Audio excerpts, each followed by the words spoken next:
बिस्मिल्लाहिर्रहमानिर्रहीम। अस्सलाम वालेकुम डियर स्टूडेंट्स, उम्मीद है आप लोग सब खैर खैरियत से होंगे। इस दुआ के साथ आज का लेक्चर स्टार्ट करते हैं। अल्लाह, हम गुनहगार हैं, हमें माफ़ फरमा दे और हमसे राज़ी हो जा। ऐ गफूर रहीम, पूरी आलम इंसानियत से इस कोरोना की बीमारी को उठा ले।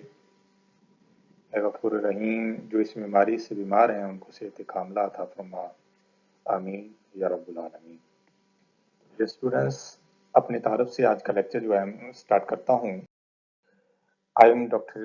Aladita, Assistant Professor of IT. Currently, I am working in Department of Information Sciences, Division of Science and Technology, University of Education, Lahore campus.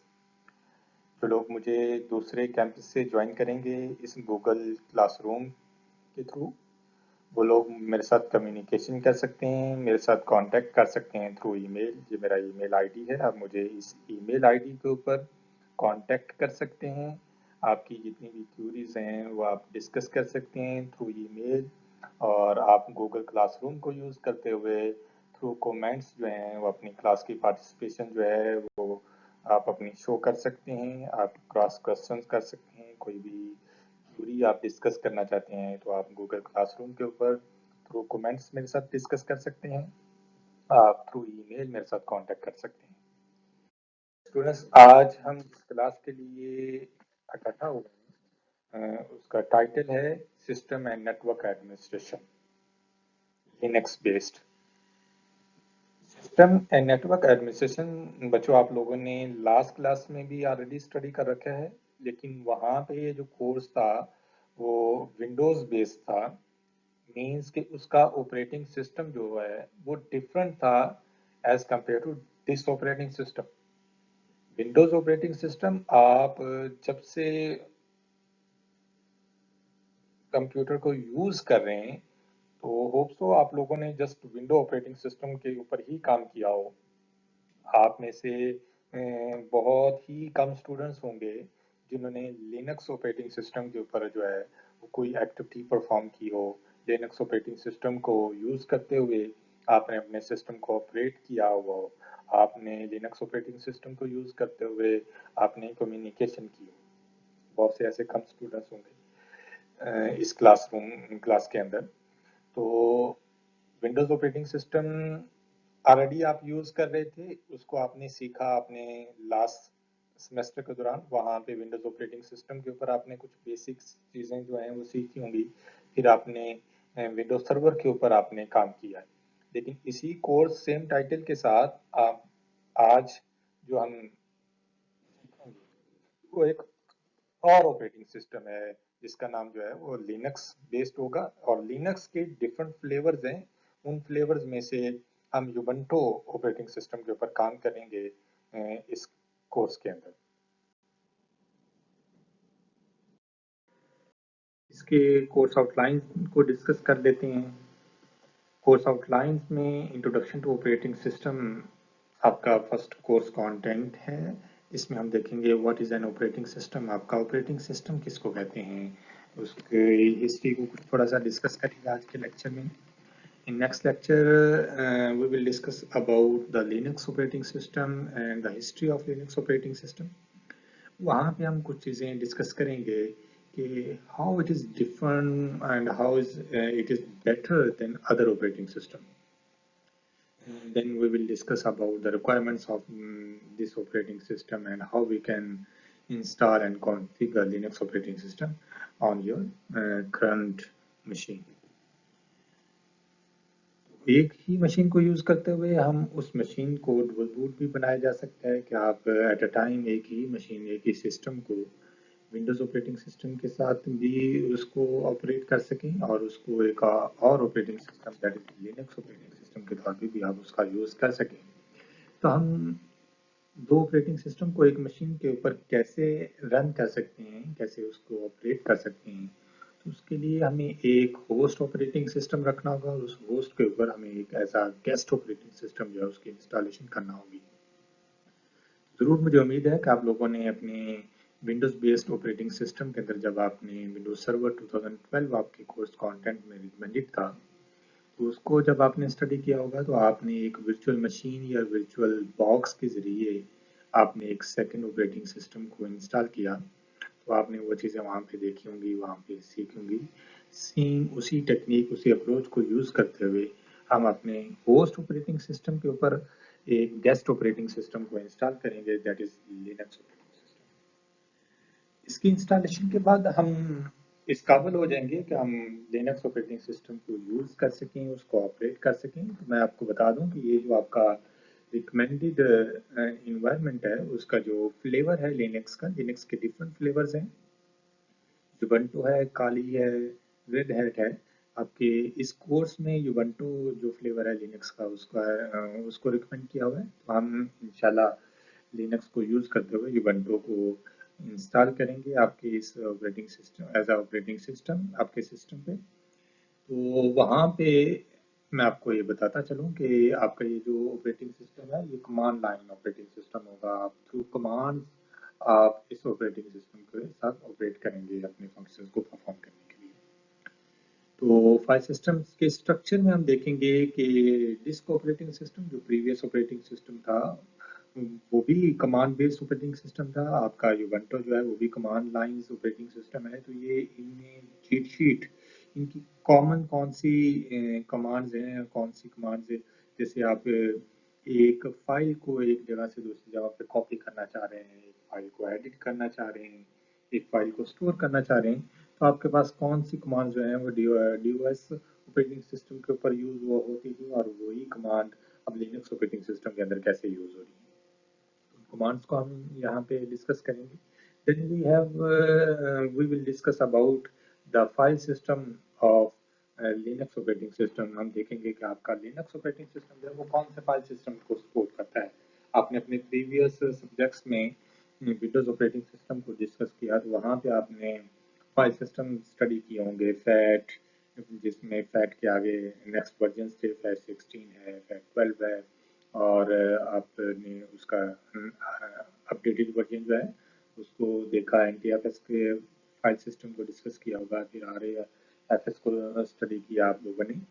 तो विंडोज ऑपरेटिंग सिस्टम जो है वो उन फाइल सिस्टम के साथ सपोर्ट करता है, जबकि लिनक्स ऑपरेटिंग सिस्टम का अपने फाइल सिस्टम है जिसमें हम उसको स्टडी करेंगे। एक्सटेंडेड फाइल सिस्टम से लेके सो ऑन हम चलेंगे। एक्सटेंडेड के डिफरेंट वर्जन है, एक्सटेंडेड 2 है, एक्सटेंडेड 3 फाइल सिस्टम है, एंड एक्सटेंडेड 4 फाइल सिस्टम है, एंड मेनी मोर।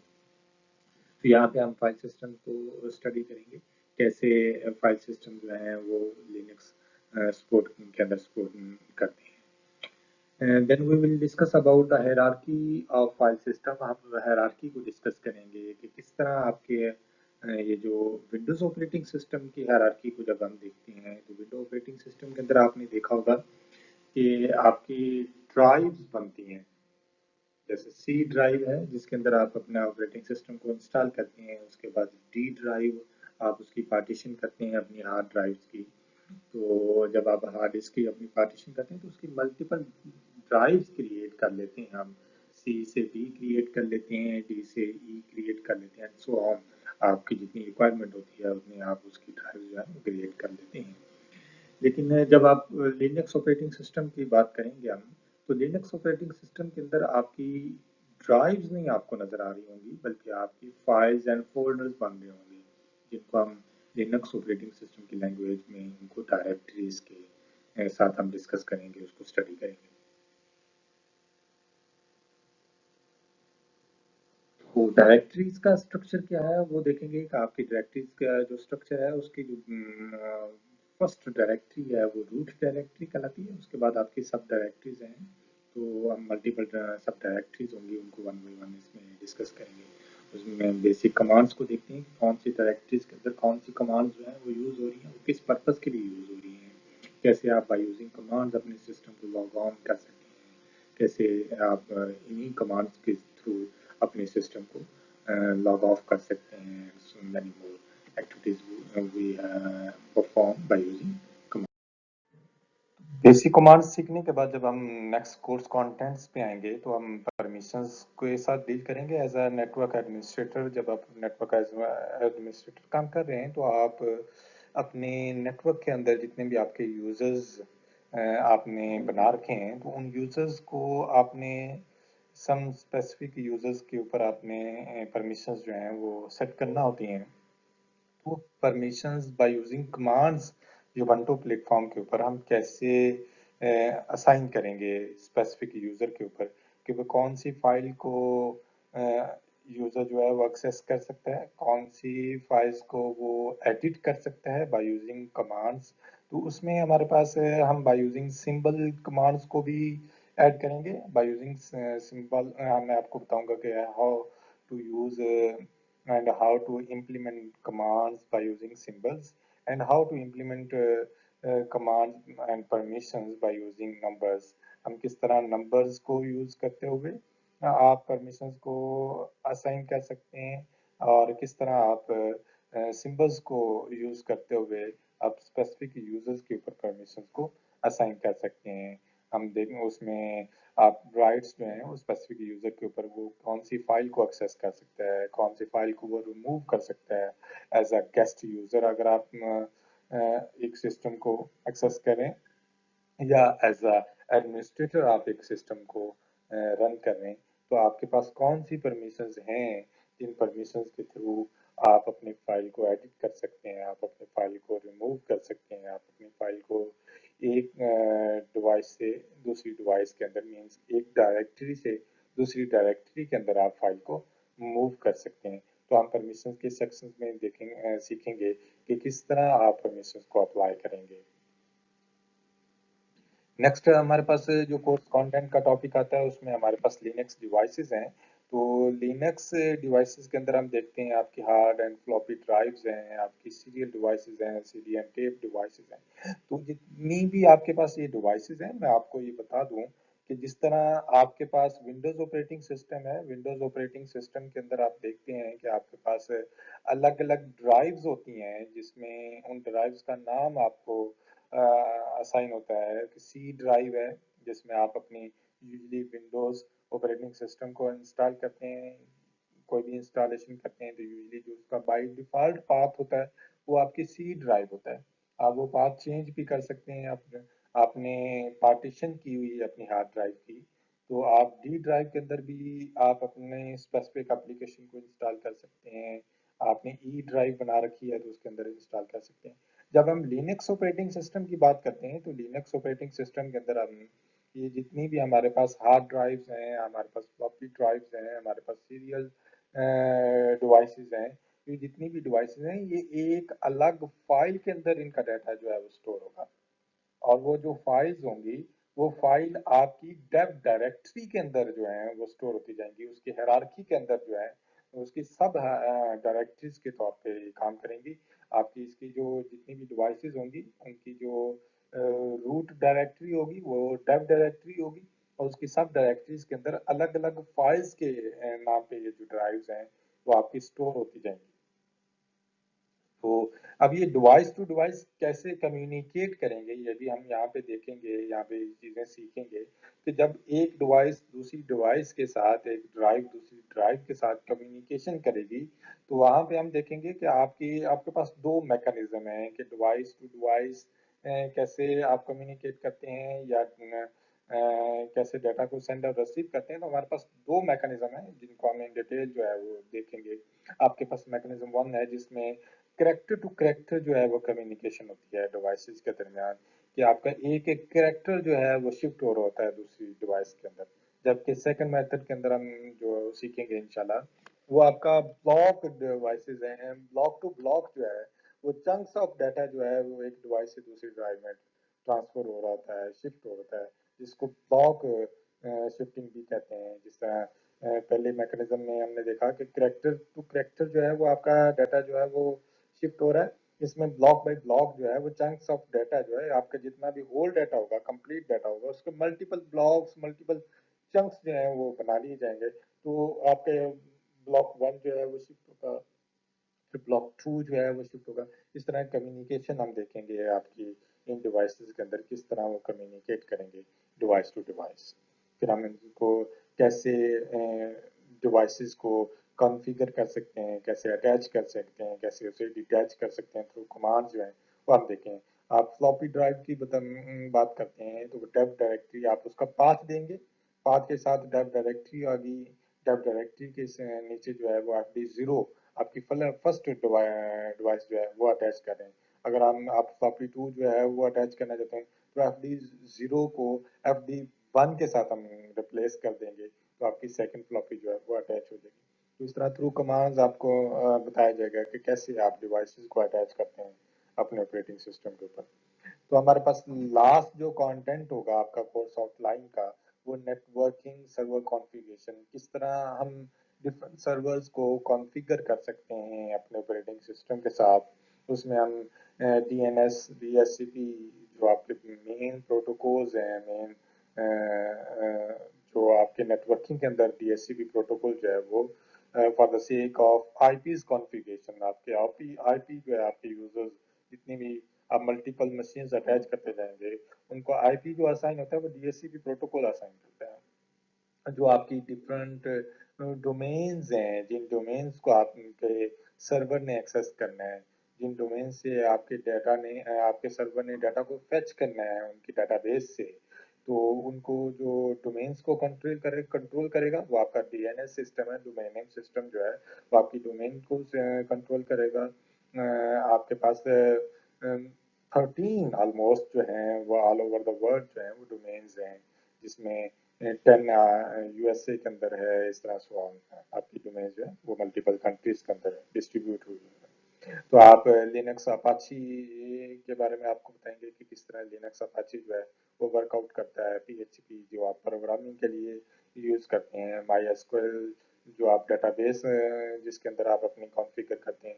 तो ये सारे जो आपके टूल्स हैं लिनक्स ऑपरेटिंग सिस्टम जिनको सपोर्ट करता है, इन टूल्स को आपके सर्वर के साथ कॉन्फ़िगर किया जाएगा कि किस तरह आप इन टूल्स को कॉन्फ़िगर कर सकते हैं अपने सर्वर के ऊपर। यूबंटू सर्वर को हम की इंस्टॉलेशन करेंगे, उन यूबंटू सर्वर के ऊपर हम अपना डीएचसीपी को कॉन्फ़िगर करेंगे, डीएनएस को कॉन्फ़िगर करेंगे और इस तरह आपकी मल्टीपल टूल्स और जितनी भी प्रोग्रामिंग लैंग्वेजेस हैं उनको कॉन्फ़िगर करके हम एक प्लेटफॉर्म बनाएंगे जिसको हम इन फ्यूचर जो है वो यूटिलाइज करेंगे। तो इस कोर्स कंटेंट्स के लिए बेटा जो हमारे पास जो रिकमेंडेड बुक्स हैं वो मैथ्यू जोसेफ की है, जो ऑफिशियल यूबंटू बुक का 8th एडिशन जो है वो आप ऑनलाइन या ई लाइब्रेरी से डाउनलोड कर सकते हैं। और सेकंड बुक जो रिकमेंडेड है कोर्स कंटेंट कोर्स आउटलाइन आपके एसओएस के अंदर, वो गाइड टू सेंटोस आपका फर्स्ट एडिशन जो है वो रिकमेंडेड है। ये बुक्स जो है आप ई लाइब्रेरी से डाउनलोड कर सकते हैं, ई लाइब्रेरी से इसको आप ले सकते हैं for the sake of understanding to this course. इसके साथ आपके लेक्चर्स हैं, मैं जो आपके साथ नोट्स शेयर करूंगा वो आप इस कोर्स के लिए कंसिडर करेंगे और इन बुक्स को आप गो थ्रू करेंगे लेक्चर टू लेक्चर। जैसे आज हमारा एक लेक्चर जो है वो ऑपरेटिंग सिस्टम के ऊपर होगा, तो आप ऑपरेटिंग सिस्टम की भी कोई बुक जो है जैसे हमारे पास आपने ऑलरेडी ऑपरेटिंग सिस्टम की रिकमेंडेड बुक जो है वो आपके पास होगी, जो आपने तो थर्ड सेमेस्टर में ऑपरेटिंग सिस्टम का सब्जेक्ट जो है स्टडी किया है, तो उसका फर्स्ट चैप्टर आप स्टडी करें। उसमें देखेंगे इंट्रोडक्शन टू ऑपरेटिंग सिस्टम, उसकी हिस्ट्री ऑफ ऑपरेटिंग सिस्टम, किस तरह ऑपरेटिंग सिस्टम जो है वो टाइम टू टाइम चेंज हुआ। थोड़ा सा आज मैं आपको उसके ऊपर एक रिव्यू भी दूंगा ऑपरेटिंग सिस्टम के ऊपर। तो ऑपरेटिंग सिस्टम का फर्स्ट चैप्टर जो है वो आप स्टडी कर सकते हैं आज के लेक्चर को कवर करने के लिए। में आपके क्विजेज, असाइनमेंट एंड प्रेजेंटेशंस होंगी, क्लास पार्टिसिपेशन होगी, आपकी मिड टर्म्स होगा और आपका फाइनल टर्म एग्ज़ाम होगा। आपके ऑनलाइन क्लासेस हैं तो ऑनलाइन क्लासेस के अंदर आपको डिफरेंट असाइनमेंट्स दी जाएंगी जो आप बिफोर ड्यू डेट आप सबमिट करेंगे। आपके अनाउंस क्विज होंगे, आपके गूगल प्लेटफॉर्म को यूज़ करते हुए हम क्विजेस को कंडक्ट करेंगे इंशाल्लाह। आपकी क्लास की पार्टिसिपेशन जो होगी वो आपके कमेंट्स होंगे, आपकी पार्टिसिपेशन होगी, आपकी अंडरस्टैंडिंग जो है वो गूगल क्लासरूम के ज़रिए एवेल्यूएट की जाएगी। मिड टर्म एग्ज़ाम इंशाल्लाह, बिफोर मिड टर्म एग्ज़ाम इंशाल्लाह हमारी जो रूटीन की क्लासेस हैं वो अल्लाह ताला से उम्मीद है कि वो स्टार्ट हो जाएंगी इस कोरोना की बीमारी से जैसे ही निजात पाएंगे हम लोग। आपका फाइनल टर्म एग्जाम ऑलरेडी आप लोगों ने प्रैक्टिकल एग्जाम कोर्सेज जो हैं वो मल्टीपल कोर्सेज जो हैं वो स्टडी कर लिए हैं, जैसे सिस्टम एंड नेटवर्क एडमिनिस्ट्रेशन आपने विंडोज़ बेस्ड ऑलरेडी आप पास आउट हो चुके हैं उस कोर्स से। आप प्रोग्रामिंग के आपके पास मल्टीपल कोर्सेज हैं, आपके पास डेटाबेस के मल्टीपल कोर्सेज हैं, तो वो भी कोर्सेज जो हैं वो थियोरेटिकल प्लस प्रैक्टिकल है। तो इस कॉन्सेप्ट को ऑलरेडी आप लोग जानते होंगे कि आपका जो फाइनल टर्म एग्ज़ाम है वो 60 मार्क्स का है, जिसमें से 45 मार्क्स का आपका फाइनल टर्म थियोरेटिकल एग्ज़ाम होगा और 15 मार्क्स का आपका प्रैक्टिकल एग्ज़ाम होता है। तो सेम एज इट इज़ इसी कोर्स में भी यही रूटीन रहेगी। तो ड्यूरिंग क्लासेस जो मेरी ये एक्टिविटी है उसमें मैं सरप्राइज क्विज़ेस जो है वो यूजली अपने स्टूडेंट से देता रहता हूँ, लेकिन क्योंकि अब ऑनलाइन क्लासेस हैं तो ऑनलाइन क्लासेस में सरप्राइज क्विज़ वाला कॉन्सेप्ट नहीं हो सकता। इंशाल्लाह अनाउंस क्विज़ होंगे आप लोगों के, आपका आपको किसी भी वीक में कोई क्विज़ जो है वो आपसे कंडक्ट करवा लिया जाएगा बाय यूजिंग गूगल प्लेटफॉर्म। तो डियर स्टूडेंट्स, डीपली हम लोगों ने गो थ्रू किया आपके कोर्स आउटलाइंस को, जिसमें हमने देखा कि आपकी कोर्स आउटलाइंस जो हैं वो इंट्रोडक्शन से स्टार्ट हुई हैं और इंट्रोडक्शन टू ऑपरेटिंग सिस्टम उसका फर्स्ट कोर्स कंटेंट है जिसको हमने डिस्कस करना है आज की इस क्लास में। तो आज की इस क्लास में हम इंट्रोडक्शन टू ऑपरेटिंग सिस्टम को डिस्कस करेंगे, इसकी हिस्ट्री को डिस्कस करेंगे। तो स्टार्ट करते हैं। What is introduction operating system, आपका ऑपरेटिंग सिस्टम। तो उसमें मेरे पास कुछ क्वेश्चंस हैं कि computers, about networks and operating system. अब कंप्यूटर्स किसको कहते हैं, कौन सी ऐसी मशीन है जिनको हम कंप्यूटर कह रहे हैं। आप नेटवर्क्स कैसे एस्टेब्लिश करते हैं, जब आप मल्टीपल कंप्यूटर को कनेक्ट करेंगे और उनको कॉन्फ़िगर कर देंगे किसी स्पेसिफिक लेआउट के ऊपर, तो हमारे पास कोई एक नेटवर्क जो है वो बन जाएगा। आपने ज़रूर अपने ऑपरेटिंग सिस्टम के अंदर डिफरेंट टोपोलॉजीज़ को देखा होगा, जिन टोपोलॉजीज़ को यूज़ करते हुए आप अपनी नेटवर्किंग करते हैं, अपना क्लासरूम का स्ट्रक्चर और क्लासरूम के एरिया को, और आपके पास जितने रिसोर्सेज हैं वो कौन से रिसोर्सेज अवेलेबल है उनको यूटिलाइज करते हुए आप अपना एक नेटवर्क बनाते हैं, अपने अवेलेबल नोड्स को कॉन्फ़िगर कर देते हैं, उनको एक दूसरे के साथ कनेक्ट कर देते हैं। जब हम मल्टीपल 10 और 15 नोड्स, यहाँ पे मैं नोड्स जो हैं वो कंप्यूटर्स भी हो सकते हैं, वो आपकी कम्युनिकेशन डिवाइसेस भी हो सकती हैं, वो आपके प्रिंटर भी हो सकते हैं। ये जितनी भी डिवाइसेस हैं, जितने भी नोड्स हैं, इन सबको जिनके अलग अलग नाम हैं, किसी को आप कंप्यूटर कह रहे होंगे, किसी को आप प्रिंटर कह रहे होंगे, किसी को आप कम्युनिकेशन डिवाइसेस कह रहे होंगे, किसी को आप नेटवर्क डिवाइसेस कह रहे होंगे, जिसमें आपके राउटर आ जाते हैं, आपके वाईफाई डिवाइसेस आ जाती हैं। ये जितनी भी डिवाइसेस हैं उनको हम होल एज अ होल हम उनको नोड्स कह सकते हैं। तो जितनी भी आपकी नोड्स हैं उनको आप जब एक दूसरे के साथ कनेक्ट कर देते हैं for the sake of communication, तो हमारा एक नेटवर्क बन जाता है। तो हम कैसे नेटवर्क बनाते हैं, and at the end operating system. आप ऑपरेटिंग सिस्टम किसको कहते हैं, कैसे ऑपरेटिंग सिस्टम जो है वो डिफरेंट डेकेड्स में इम्प्रूव हुआ, हम आज के इस लेक्चर में डिस्कस करेंगे deeply. And my first question is, what is this? अगर आप थोड़ा सा सोचें, जो डायग्राम आप देख रहे हैं कि इसके बारे में आपके माइंड में क्या आता है, तो आप लोग सम ऑफ स्टूडेंट्स जो हैं वो इस डायग्राम को सिस्टम कह रहे होंगे, सम ऑफ स्टूडेंट्स जो हैं वो इस डायग्राम को कंप्यूटर कह रहे होंगे, लेकिन मैं कह सकता हूँ this is only picture you are seeing on my slides. ये जस्ट पिक्चर है, ना तो ये सिस्टम है ना ही ये कोई कंप्यूटर ये कोई एक्टिविटी परफॉर्म नहीं कर सकता। लेकिन सब अगर आप कहते हैं कि नहीं सर ये सिस्टम है, आप इसको कंप्यूटर ही कह लें, चलिए नहीं भाई, मैं अगर आप इसको कंप्यूटर समझ लेते हैं तो my next question is this, what you can do with this system. आप इस सिस्टम के साथ क्या परफॉर्म कर सकते हैं, क्या एक्टिविटी आप कर सकते हैं। आपके माइंड में क्या आता है हम इस सिस्टम में के साथ कौन सी एक्टिविटीज जो है वो परफॉर्म कर सकते हैं? ज़रूर आप लोगों ने मल्टीपल एक्टिविटीज सोच ली होंगी कि हम इस सिस्टम को जब यूज़ करेंगे तो ये वाली एक्टिविटी भी हम परफॉर्म कर सकते हैं, वो वाली एक्टिविटी भी हम परफॉर्म कर सकते हैं। लेकिन मैं आपसे ये एक क्वेश्चन करता हूँ कि जब आप लोग एक मशीन बाय करके लाते हैं मार्केट से, सेम एज इट इज इस तरह का ये डेस्कटॉप, अब लेटेस्ट Core i7 का डेस्कटॉप आप बाय कर लेते हैं, बड़ा हाई फाई उसकी स्पेसिफिकेशन है, आप बाय कर लेते हैं, आप घर में आते हैं, आप उसको अपने स्टडी रूम में उसको कॉन्फ़िगर कर लेते हैं, तो क्या फर्स्ट एक्टिविटी आप परफॉर्म करना चाहेंगे उसके ऊपर? डेफिनेटली आप उसको ऑपरेट करेंगे, आप उसको इलेक्ट्रिसिटी देंगे, इलेक्ट्रिसिटी देने के बाद आप उसको जब आपका सारी कनेक्टिविटी हो जाएगी तो आप उसको फंक्शन प्रॉपर जब वो फंक्शनल हो जाएगा तो आप क्या मशीन उस सिस्टम को यूज करते हुए आप कोई प्रिंट ले सकते हैं? Can you print with this machine?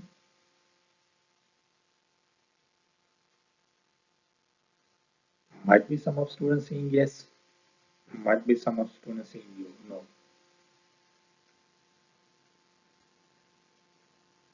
अगर मैं अपने फर्स्ट क्वेश्चन के ऊपर ही वापस आऊं, एक और क्वेश्चन कर देते, can you access the email और वेब? आप इस सिस्टम को यूज करते हुए ईमेल और वेब को एक्सेस कर सकते हैं? मैं अगर अपने पहले क्वेश्चन के ऊपर वापस आऊं तो मैं कहता हूं कि what you can do with this system, my answer, we do nothing.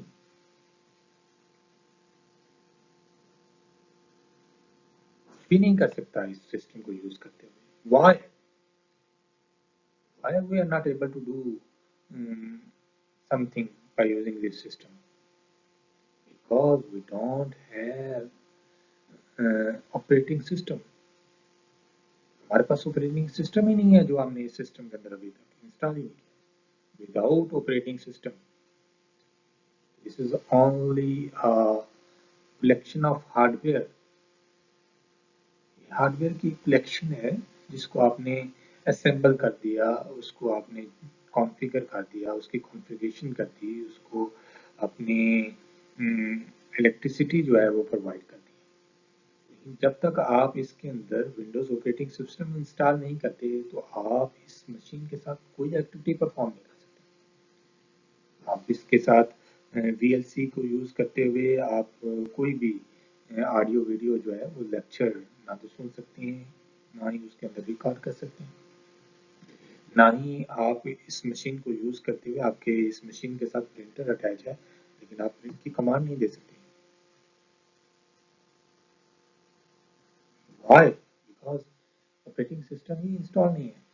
जब तक आप इसके अंदर ऑपरेटिंग सिस्टम इंस्टॉल नहीं करेंगे, मशीन कुछ नहीं परफॉर्म कर पाएंगे। So we can take print if we have printer. इस तरह आपको प्रिंट लेने के लिए प्रिंटर रिक्वायर्ड होगा अपने सिस्टम के साथ अटैच करना। सेम उसी तरह ही आप कोई भी किसी भी वेब को एक्सेस करना चाह रहे हैं, कोई ईमेल करना चाह रहे हैं तो आप के सिस्टम का किसी नेटवर्क के होना पे होना होगा। तो आप एक और सिनेरियो का हम यहाँ पे देखते हैं, what if we have 3 computers, अगर हमारे पास 3 कंप्यूटर्स हैं और 3 ही प्रिंटर्स हम अटैच करते हैं, तो क्या सिनेरियो आपके माइंड में आता है?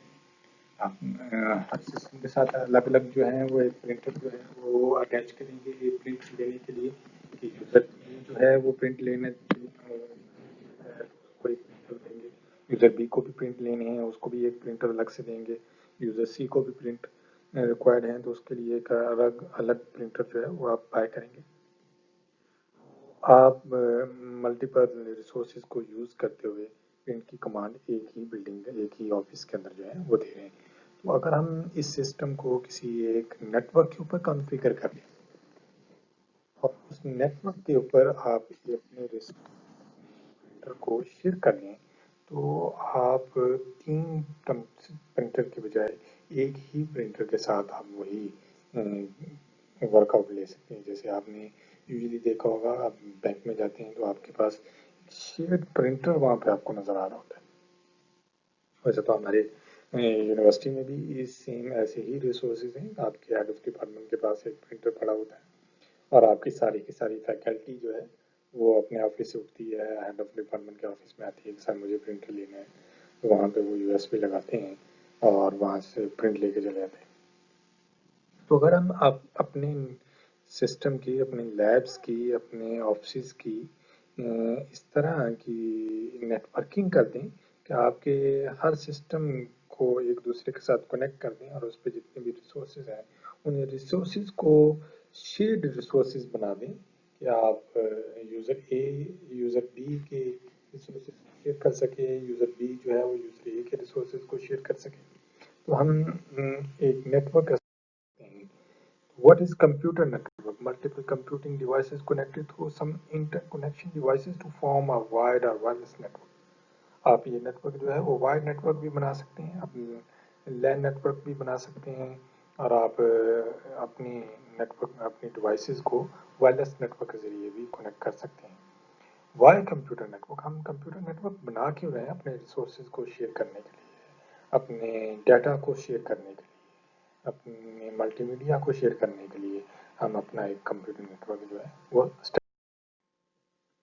अब देखिए यहाँ पे इस डायग्राम में हमारे पास 5 कंप्यूटर्स हैं जो हमने एक नेटवर्क के ऊपर कॉन्फ़िगर कर दिए हैं और उस नेटवर्क को यूज़ करते हुए ये यूज़र ए भी प्रिंट ले सकता है, यूज़र बी भी प्रिंट ले सकता है, यूज़र सी भी प्रिंट ले सकता है। तो ऑब्जेक्टिव ऑफ दिस क्लास, इस क्लास में हम देखेंगे what is an operating system, आपका ऑपरेटिंग सिस्टम क्या है, उसकी ब्रीफ हिस्ट्री को देखेंगे कि आपका ऑपरेटिंग सिस्टम जो है वो डिफरेंट डेकेड्स में कैसे जो है वो इम्प्रूव होता रहा है, कैसे इंट्रोड्यूस हुआ, और आपकी इंटरनेट और वर्ल्ड वाइड वेब की हिस्ट्री को डिस्कस करेंगे कि वर्ल्ड वाइड वेब जो है वो कब इंट्रोड्यूस हुआ, कोर ऑपरेटिंग सिस्टम कंपोनेंट्स क्या हैं, आपके ऑपरेटिंग सिस्टम के गोल्स क्या हैं और आपका ऑपरेटिंग सिस्टम जो है वो उसका आर्किटेक्चर क्या है। जब हम ऑपरेटिंग सिस्टम की बात करते हैं तो आज के operating system, current operating system की बात करते हैं तो यहाँ पे हम देखते हैं कि extraordinary growth of computing during the past several decades. आपके प्रीवियस सेवरल डेकेड्स में एक्स्ट्राऑर्डिनरी ग्रोथ आई है आपके ऑपरेटिंग सिस्टम के अंदर, जिसमें आपके डेस्कटॉप वर्क स्टेशन की जब देखते हैं तो डेस्कटॉप आपका वर्क स्टेशन जो है वो billions of instructions in a second execute कर रहा है, जबकि सुपर कंप्यूटर्स को हम देखते हैं तो वो ट्रिलियंस ऑफ इंस्ट्रक्शंस को इन अ सेकंड जो है वो एग्जीक्यूट कर रहा है, और आपका जो ऑपरेटिंग सिस्टम है, आपका जो कंप्यूटर है वो आपकी हर जिंदगी के हर हिस्से में आपके इन्वॉल्व हो चुका है। तो operating system, some years ago an operating system was defined as the software that controls the hardware।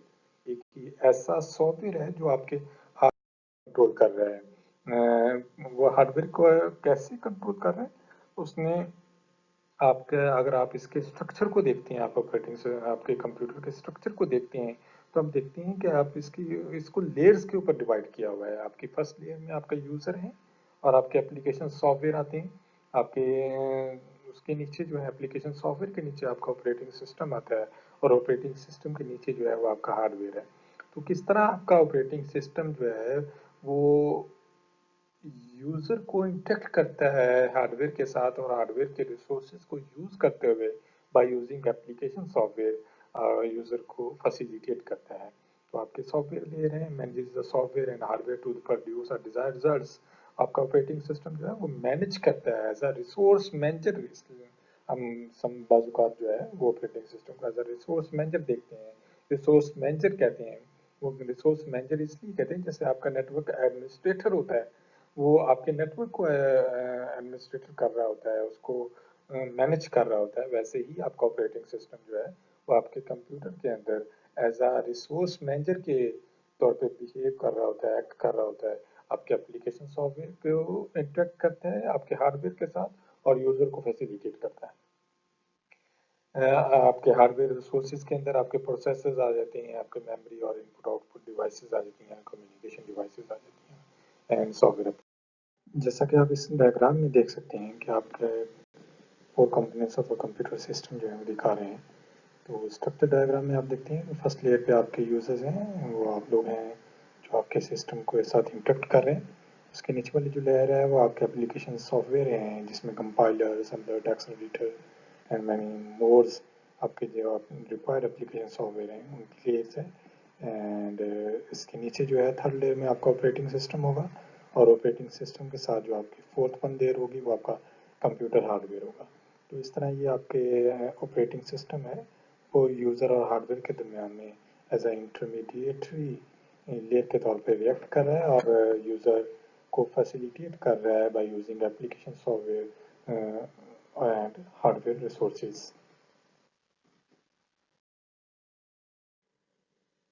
तो आज का लेक्चर यहाँ पे ख़त्म करते हैं। इंशाल्लाह we will continue the history of operating system in the next lecture. Thank you so much. अल्लाह हाफिज़।